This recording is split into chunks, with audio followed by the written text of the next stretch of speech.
Just so you know, we're going to continue our series on Awake. Everybody say awake. Awake. Punch the person next to you and say, wake up. Didn't hear any contact, so you guys must be nice. And so we also have our weekly study that you can download online. I have some of them up here on the stage. Every week we have a different study that's actually focusing on what we talked about. We'll give you some scriptures and some conversation points for you to have as a family, or with coworkers, or however you want to do this. And it'll provide a group discussion that you can continue, and so that this just isn't a one-day wonder that you didn't know about your week. So there's some up here. If you're here, if you're watching online, you go to Issachar Church and you click on Media, and you go to Message, and right there you'll actually have a PDF that you can download for today, and later this week the video will be available. So we continue our series on Ephesians 3:20. Ephesians 3:20 says, "Now to him who is able to do immensely more than all we can ask or imagine, according to his power that is working within us." And how many believe for 2021 to be better than 2020? Amen. And I am believing for some exciting things in 2021. I'll even let you know that I'm shooting for the moon personally in 2021. I'm shooting for the moon in self-development. I'm shooting to the moon and for finances, for, spiritual and kingdom impact. I'm shooting for the moon on how I treat my wife and my kids. I want to shoot for the moon in every area. And so God will do something big in us personally. I firmly believe in 2021. This scripture is not just the theme verse for this month and this series, but this is Issachar Church's theme verse for 2021. Now to him who is able to do immensely more than we can ask or imagine, according to his power that is working within us. That's our theme verse for 2021. Don't forget it. You're going to hear it a lot. And so, not only do I believe God's going to do something in us personally, but I believe God's going to do something in us as a church. And we are believing for big things in 2021. However, maybe you're at a place right now. Maybe you're watching online. Maybe you're here today. Maybe you're watching this video later today. And you're like, Pastor, I am believing for great things to come. I'm all with you that I'm believing for God to do some mighty things in 2021. I am very expectant. But what do I do about the season I'm living in now? Currently, my current season is a little unsettling. My current season is unsatisfying. I'm all about, Pastor, dream big and live better. That's what we've called this and keyed this series. Dream big, live better, awake. But what do we do when live better sounds like it's somewhere else than in my life? What do we do when, I see live better all the way over there. My neighbor's got it, but I don't have it. How do we handle that? What do we do? And so I'd like to read to you from Psychology Today. This will probably be the only time in Issachar Church that I read from Psychology Today. But I found an article from November 2017. Now I'm going to just read the article if you don't mind. Psychology Today, November 2017. Judging from her Facebook page, Lisa appears to lead a charmed life. A middle-aged advertising executive, she takes pictures while strolling through London on a European vacation and chooses fresh produce at the farmer's market close to home. Sounds pretty nice, right? Those who spend time with her in person might also think she's fortunate. She has a lovely grown daughter and a devoted husband. She lives in a handsome New York apartment and artistic at heart. She reveals in the city's culture offerings, and recently she had been personally published, and her essays have been published multiple times in the New York Times. Yet Lisa's internal view of her life is much darker. I have difficult feelings about how I don't have what I want, she confesses. I feel as if I've made the wrong choices and fallen short. Her sense of inadequacy flares, especially when she compares herself to friends colleagues, and people from her past, many who linger in her awareness because of social media. There's a college buddy who achieved her dream of becoming a performer and lives in a gorgeous home in a tiny suburb. There's a junior high rival now public health specialist. He'll post, leaving today for Liberia to help the Ebola crisis. And he gets dozens of comments. You're the most amazing person I've ever met. Lisa says her posts seldom get such enthusiasm. These kinds of comparisons drive home Lisa's ambivalence about her life choices, especially those related to her career. She came to New York in her 20s with a passion for stage, but switched to advertising when she realized that being in theater meant she'd be a waitress for the rest of her life. She said, while she's grateful to earn a reliable salary and benefits, she hates her commute and finds her work grueling at times. I regret the path taken. I did because of where I've ended up. She said, it really gnaws at me.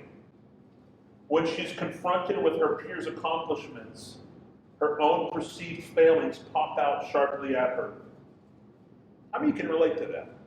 Maybe you're watching online. How many can relate to that? You could be in a season of your life where you feel disconnected, unsatisfied where you're at. Maybe it's your job that you feel like you're stuck. If I could just get another job. Maybe it's you're financially disconnected. You're financially discontent, and you have discontentment. You try to be faithful and diligent, but no matter what you do, you just can't get ahead. Maybe it's a relationship. The relationship you're currently in, you feel unsettled, you feel unsatisfied. It's not working out the way you thought it would. It might be the fact that you're single. You're waiting for the moment that you're going to meet the right person. You might be someone who says, how many more times do I have to throw myself against this obstacle again and again and again, and it doesn't feel like the obstacle is moving? How many times do I have to climb this mountain? Am I going to leave a legacy? Are people going to remember me? You might be a mom that sacrifices like crazy. Sacrifices for your family, sacrifices for your kids, sacrifices for your husband. You feel like you're unseen and unnoticed. You ask, is my life going to be like this forever? Is the rest of my life going to be spent in sweatpants and yoga pants? Or am I going to be actually going able to do something? We all have areas of our lives that we have discontentment. We all have areas of our lives where we feel unseen, unnoticed, unrecognized. We're all just wondering, does anybody see me? Is God even noticing where I'm at? Will this ever change? I think that one thing that drives our discontentment is comparison. I want to tell you, comparison is a thief to contentment. Amen. Comparison, and I would say in 2021, comparison is one of the biggest things we deal with in our lives. Here's what happens. We are never happy where we're at. We're never happy where we are. We're only happy where we are not. Say that again. We're never happy where we are. We're always only happy where we are not. We're never happy in the season and moment that we're in. We are only happy where we are not. Never have we had more in this life. Never have we had more than in this season of life. But we seem to be less and less satisfied, less and less happy. Comparison is nothing new. It crosses all ages, all seasons of life, if you have a lot or if you have very little. Whether you're a man or a woman, we all deal with comparison. My parents' generation called it keeping up with the Joneses. Keeping up with the Joneses. But comparison looks a little different now in 2021. Understand, to keep up with the Joneses, you've got to see the Joneses. And so the Joneses were the people that lived immediately around you. And you watch them, they live in the house, and you say, oh wow, they fixed up their house, I've got to get my house. Wow, they got a swimming pool, I need to get a swimming pool. Wow, they got it. But you had to see that happening around you, so you were limited by what you could see immediately around you at your neighborhood or at your workplace. But in 2021, things have changed. Social media has taken comparison and thrown fuel on the fire. In this day and age of comparison, comparison comes with the swipe or click of a finger. You jump on social media and someone's getting a new outfit. You jump on social media and someone bought a new car.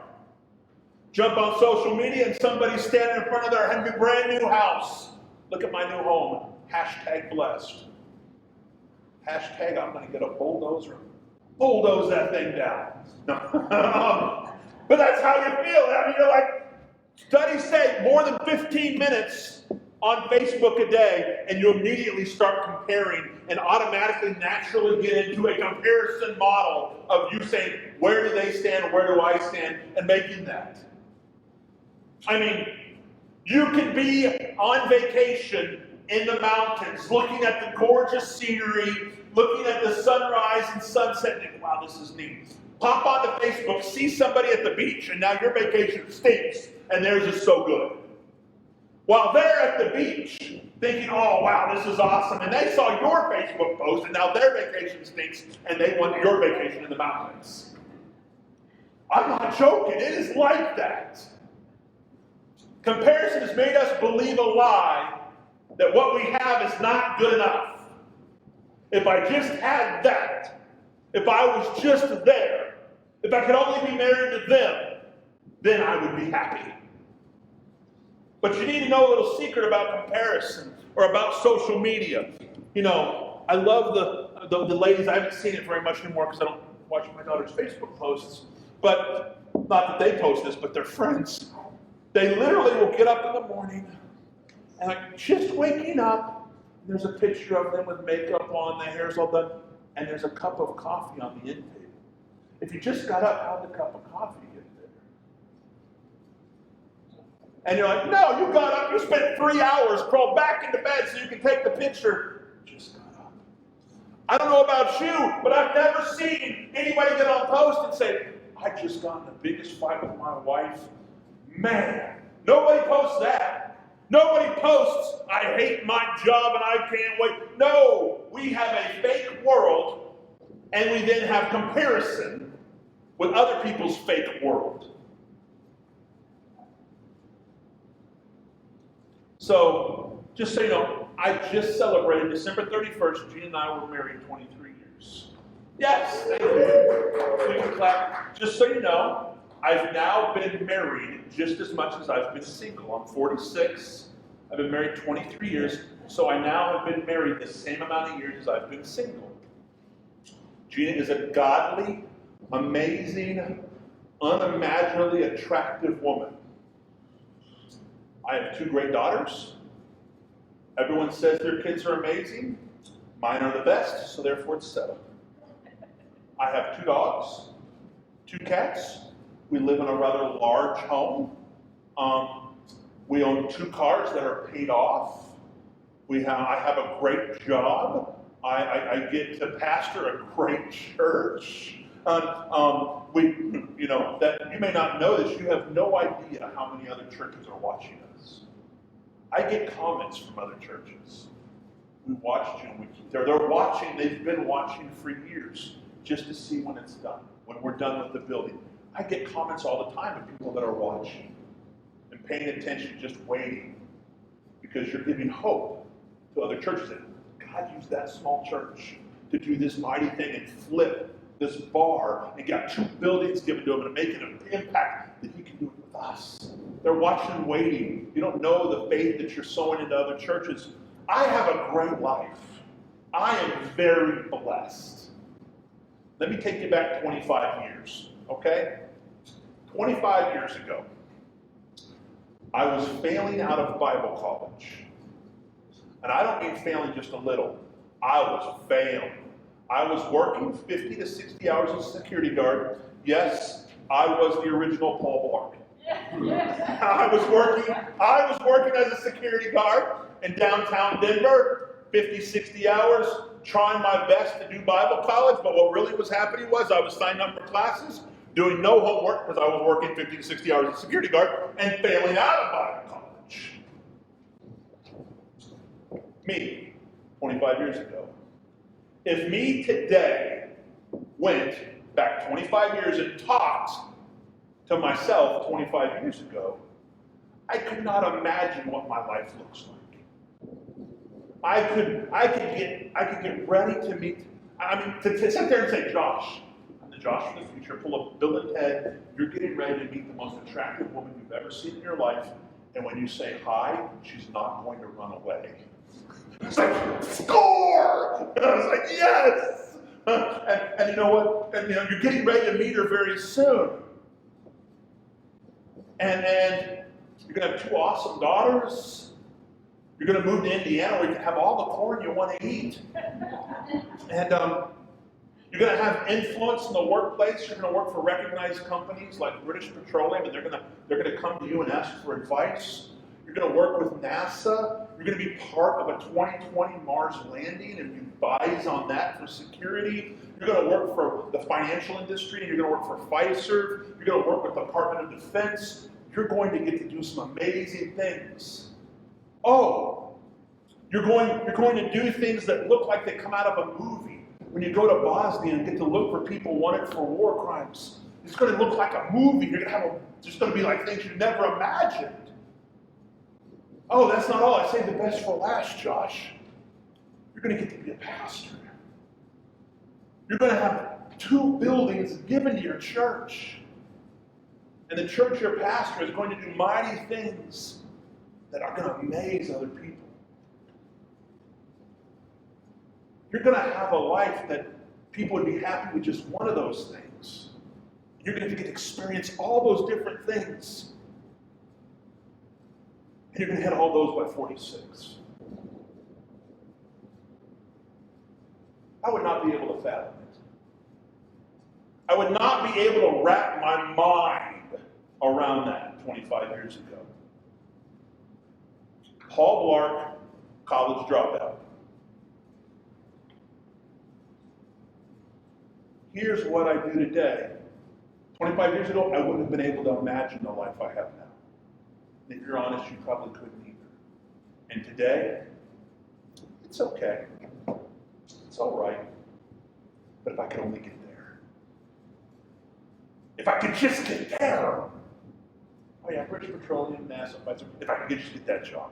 Oh yeah, if we got 2 buildings, if we could just get one more building. You know, not that one. We don't want that one. We do too much. But if I could only get there, if I could only get that. But I can only do what they're doing. Here's the problem with comparison. Comparison is a moving target. You'll never be able to hit it. As soon as you get close, the target moves. Comparison is a moving target. Joy and happiness will always be one more vacation away, one more job away, one more dollar away, one more pound lost away. Comparison will always take you one more. And we miss out on the moments God has for us today. Philippians chapter 4, Paul has a lot to say about this. What does it look like for us to find joy? Paul is going to share with us the secret of contentment. Let's just be honest. We don't value the importance of contentment. No one says, my New Year's resolution, I want to attain contentment. Nobody comes and says, yeah, I want to attain contentment for New Year's. Nobody sits down at the workplace and says, my strongest attribute is contentment. Nobody says that in an interview. It's not something we value.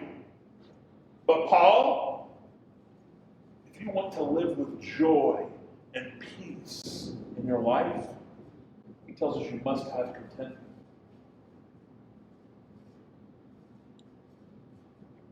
Now, if somebody's sitting here to talk to me about contentment, and I'm going to someone and they're going to talk to me about being content, they're going to talk to me about how I need to be content, they're going to tell me how to be content, I am going to picture them writing this book on contentment from a luxury apartment.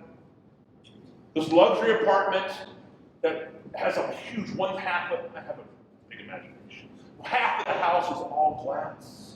It overlooks this lake. There's a few birds over the corner. There's some deer sipping out of the lake. There's a mountain in the background. And he's going to write the book about contentment. Then halfway through his book, he's going to take a break, jump into his Jaguar, drive over to Starbucks. He's going to go into Starbucks. They're all going to know his name. He's going to go get a cold brew, nitro cold brew, salted caramel nitro cold brew. He's then going to start taking some sips on that. And that's what I picture the guy that's writing the book on contentment about, right? Nothing could be further from the truth. The list of things Paul has been through before writing us in Philippians about contentment. I want to just read them to you real quick. You don't need to turn there, but they're in 2 Corinthians chapter 11. Real quick, here, you ready? 5 times I've received from the Jews the 40 lashes minus 1. 3 times I've been beaten with rods. Once I was pelted with stones. 3 times I've been shipwrecked. I spent a night and a day in open sea. I've been kind of constantly on the move. I've been in danger from rivers, in danger from bandits, in danger from fellow Jews, in danger from Gentiles, in danger from in the city, in danger in the country, in danger at sea, in danger from false believers. Are you getting the theme here? I have labored and toiled and have often gone without sleep. I have known hunger and thirst, and have often gone without food. I have been cold and naked. That kind of puts what we're about to read in perspective. Okay? That just puts into perspective what we're about to read in Philippians, okay? A lot of what we're about to read was written from a Roman jail. And I just want to let you know, if I ever get thrown in jail and I write you a letter, don't expect Philippians. If I'm ever put in jail falsely for serving Jesus Christ, I'm not writing you a Philippians letter.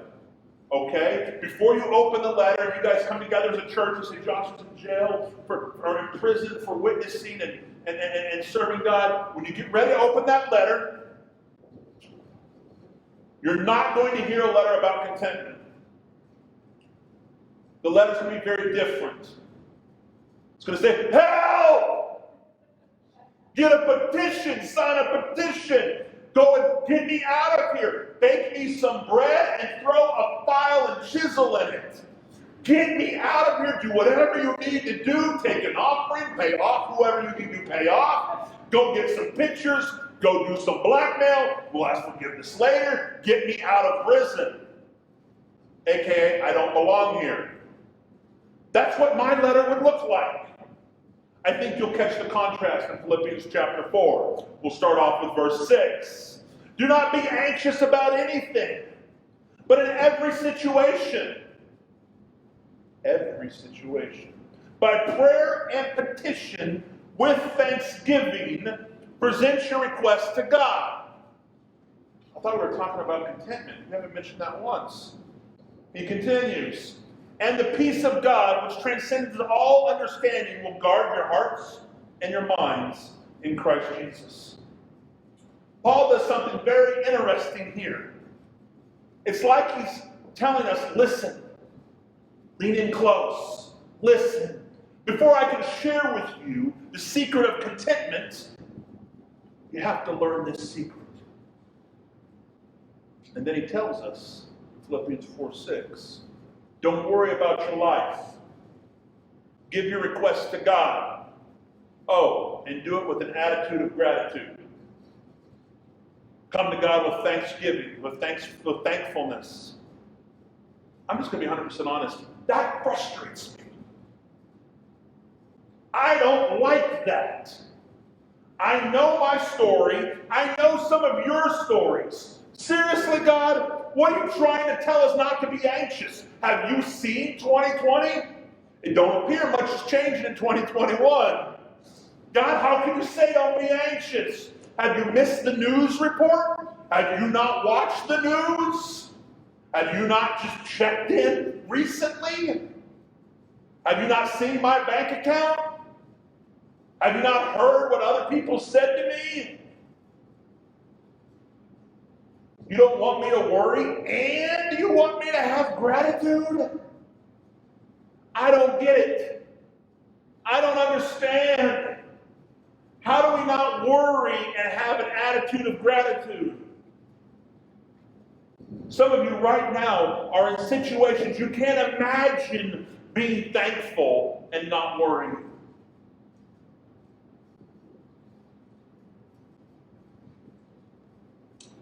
Every time I have dinner, no matter if it's, I'm trying to think something my wife makes that's not good, but it's all good. But sometimes, even if it's a microwave meal, I always say thank you. Thank you for giving me, thank you for dinner. Is that right, Gina? There's a reason why. And I'm not going to say which daughter, but there was a time when we had trouble with our kids complaining about their food. All about their food, they started complaining. And they would complain about their food. One of them, I say they because I don't want to give away, they would complain about their food constantly. If you made mac and cheese, they complained about it. If you made pizza, they complained about it. No matter what you made, they wanted something else. It got to the point one time, and I sat there, and she just kept complaining and complaining and complaining and complaining. I just took my water and went, shh, and drenched her. Just to stop the complaint, she's like, go change and come back. But then, from that moment on, so God hit me with something. I just wanted to test something. I've never shared this. I don't think I've ever shared it. From that point on, I want to see. If I start saying thank you, didn't tell the girls, didn't tell you, didn't tell anybody, I'm just going to start saying thank you.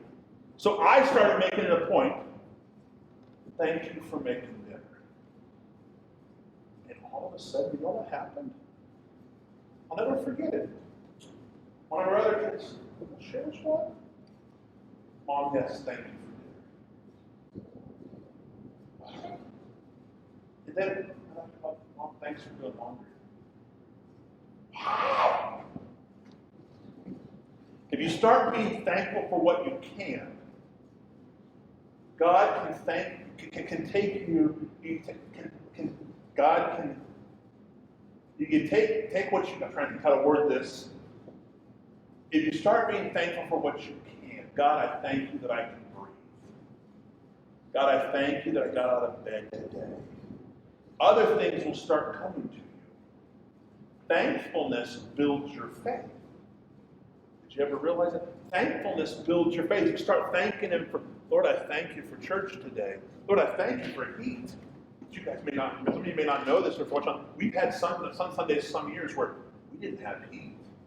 In the winter, we had heaters. You remember that, Marcella? It was cold. You come to church, you could see your breath. We had to turn on heaters, and it would take a while to heat up, and we would get really energetic in worship, so therefore we could warm the place up. But thank God brings other things to your mind. We can stand strong in this moment because we look back at all the moments, all the times God has moved. And then you can come to a point where you say, God, I don't know how this is going to turn out, but I trust you. God, I don't know how this is going to turn out, but I believe what you said in your word. I'm going to walk by faith and believe what you say, God. That word, don't be anxious, doesn't mean, well, just give up. It means, hey, I'm going to press in. I come to God, and He molds my faith as I continue to press on. It kind of changes your perspective. I hate this job, and I can't wait until I find another. To, Lord, thank you that I have a job. You've provided my needs, and you use this job to provide my needs according to your riches and glory.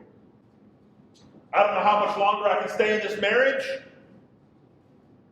Verse, God, I thank you for my spouse. God, give me wisdom and patience to see them as you see them. God, I don't know how much longer I can be single. Verse, God, I thank you that right now you're building me, you're molding me to the person, to be the person that when I meet that Mr. Right or Mrs. Right, I will be the man and woman of God that I need to be to minister to them. I think Paul is telling us if we want to be content, we must first learn how to present our request. Go to God with thankfulness and gratitude.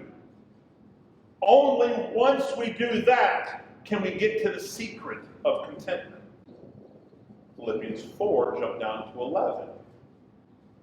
I'm not saying this because I am in need, for I have learned, underline, bold, highlight, I have learned to be content, whatever the circumstance. I know what it is to be in need. I know what it is to have plenty. I have learned the secret of being content in any and every situation, whether well-fed or hungry, whether living in plenty or in want. I can do all things through Christ who strengthens me. Paul's saying, I have learned it, and I want to share it. Paul didn't take a classroom on contentment. Paul didn't turn into a TED Talk and learn about contentment. If you believe your contentment, your joy, and your happiness is contingent upon your circumstances, you will have a life full of worry. Paul figured it out, and Paul focused on the list that Paul focused on was a lot different than mine and your list. I focus on all the things I have not received, all the blessings I feel I should have gotten, all the things God has not done for me yet. That is my list. You need to be honest. What does your list look like? Paul's list focused on God's forgiveness, focused on God's love, the fact that I've been redeemed and restored, the fact that my name is written in the Lamb's Book of Life. I am focused on the fact that I have Jesus Christ as my Lord and Savior. Paul knew that if he had Jesus Christ, anything else didn't come close to adding up. I'll be 100% honest with you. I struggle with contentment. You can tell Gina this time I get restless. I want to go get the next big TV. I want to go get the next firearm. I want to go buy I want to go buy a Tesla truck. I struggle with contentment. I just do. I tend to naturally want something different. Some people would call that driven. No, it's discontent. I read and study so I can deal with it. Max Lucado wrote a book called Anxious for Nothing. I would recommend the book. In that book, I've written down a quote. As the worship team comes up, in Jesus, Paul found all the satisfaction his heart desired. In Jesus. You and I can learn the same. Christ-based contentment turns us into strong people. Since no one can take our Christ, no one can take our joy. Can death take our joy? No, Jesus is greater than death. Can failure take our joy? No, sin is greater than our sin. Can betrayal take our joy? No, Jesus will never leave us. Can sickness take our joy? No, God has promised, whether on the side of grave or on the other, to heal us. Can disappointment take our joy? No, because though our plans may not work out, we know that God's plans will. Death, failure, betrayal, sickness, disappointment, they cannot take our joy because they cannot take our Jesus. You have a God who is crazy about you. You need to understand that. You have a God who is crazy about you. The forces of heaven monitor and protect you. Do you understand that? The forces of heaven monitor and protect you when you go out. You have the living presence of Jesus on the inside of you. In Christ you have everything. Happiness that can never be taken, grace that never expires, wisdom that continues to always increase. I believe living content is not about giving up your dreams and hopes. I believe living content is about turning over your dreams and hopes to Jesus Christ. So right now, I'd ask you to bow your head.